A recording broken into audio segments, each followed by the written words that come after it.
Hi అండి అందరికీ ఈరోజు రెసిపీ అప్పుడప్పుడు లంచ్ బాక్స్కి ఈజీగా ప్రిపేర్ చేసుకునే రెసిపీ సాంబార్ రైస్. మనం వండే రైస్కి సరిపడినంత కూరగాయలు క్యారెట్, కాలీఫ్లవర్, క్యాబేజీ, వంకాయ, ములక్కాడ, క్యాప్సికము, ఉల్లిపాయ, పచ్చిమిర్చి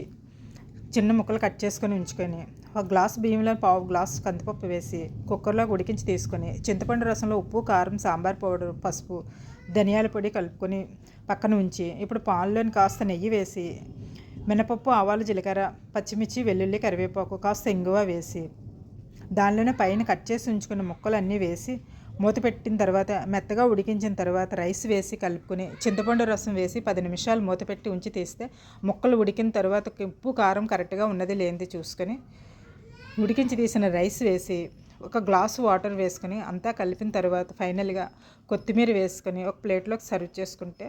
సాంబార్ రైస్ రెడీ అవుతుంది. ఈ వీడియో కనుక మీకు నచ్చితే like, share, comment and subscribe చేయండి. గంట సింబల్ క్లిక్ చేయండి.